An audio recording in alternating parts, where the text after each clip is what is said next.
Como todo desafio enfrentado em termos do passado, o desafio que é sempre novo e nossa maneira de enfrentá-lo é sempre e totalmente inadequada, porque a gente sempre tenta lidar com um novo desafio da forma antiga, e daí decorre a contradição, o conflito, o sofrimento e a aflição a que estamos sujeitos. Nosso insignificante cérebro está em conflito. Não importa o que faça. Não importa se aspira, se limita e se sujeita, se reprime e se sublima, se toma drogas para expandir-se ou o que quer que faça.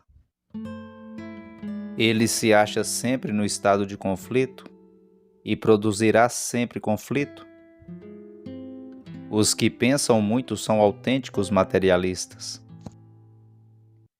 porque o pensamento é matéria. O pensamento é matéria, tanto quanto o soalho, a parede e o telefone são matéria.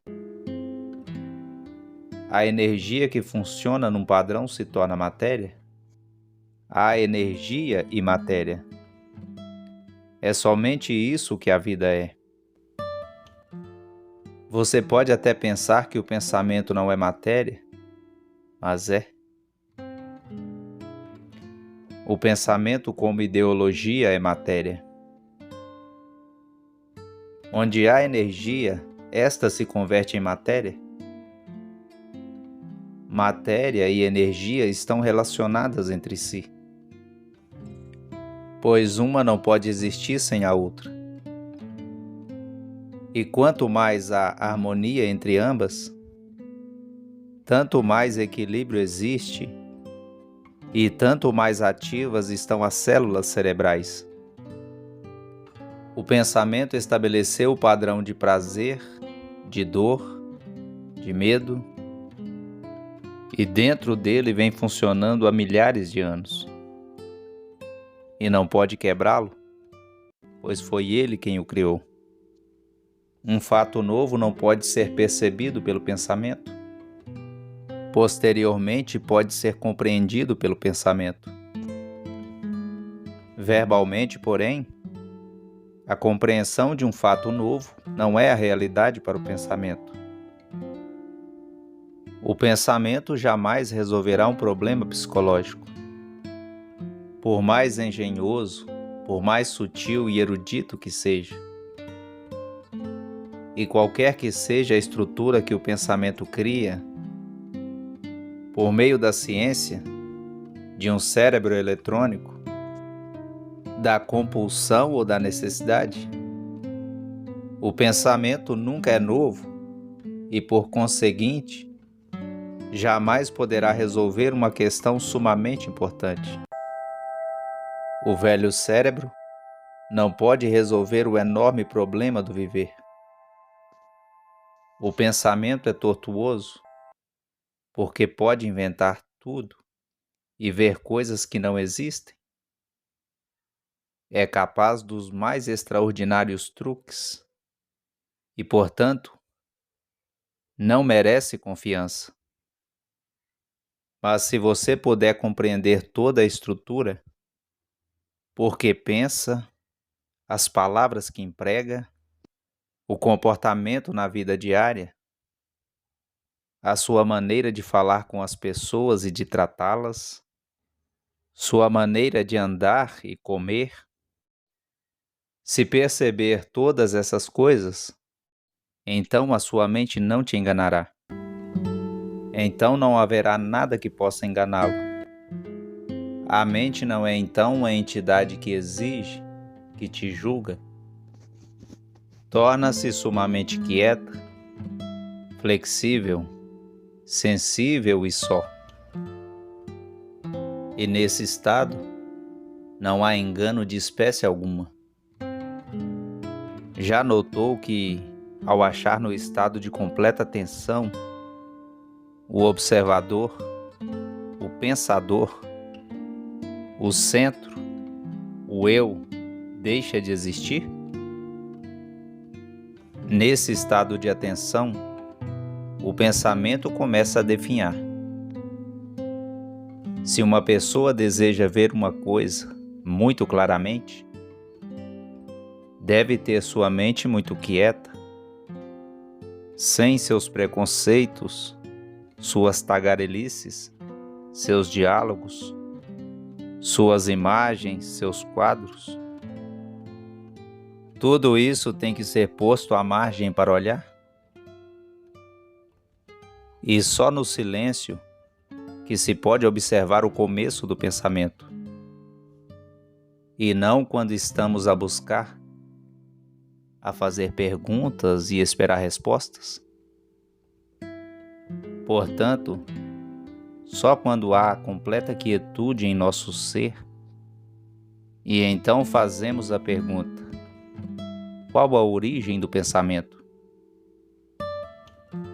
Só então começamos a ver, em virtude desse silêncio, como se formam os pensamentos.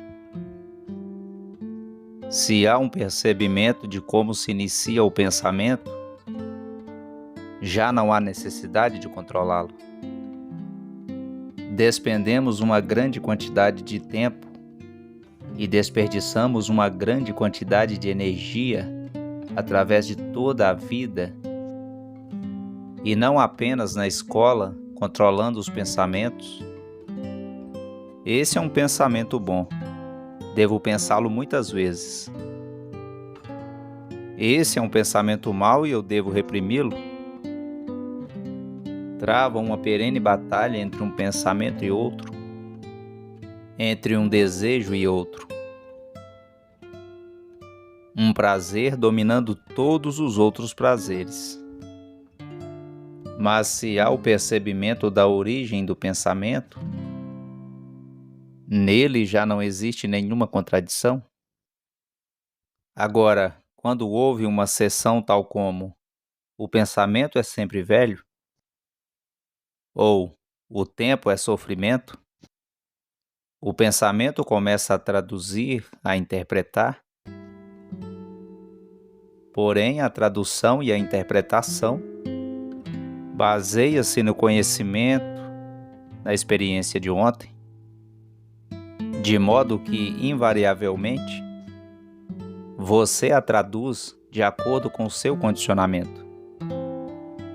Mas se olhe essas seções, afirmações, não interpreta de modo algum, dispensando então só sua atenção completa, não a concentração.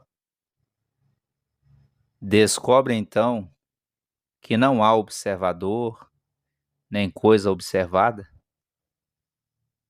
que não há nem pensador nem pensamento. Não diga: como começou primeiro? Essa é uma pergunta hábil, mas não conduz a parte alguma. Você pode observar em você mesmo que quando não há pensamento, isso não significa um estado de amnésia e de vacuidade. Quando não há pensamento derivado da memória, da experiência ou do conhecimento, pois tudo isso é do passado, não há pensador algum. Isso não é matéria filosófica ou mística. Estamos tratando de fatos reais, e se você me acompanhar, e se você me acompanhou até aqui, passará a responder a cada desafio, não com um velho cérebro, mas de maneira totalmente nova. Jiddu Krishnamurti.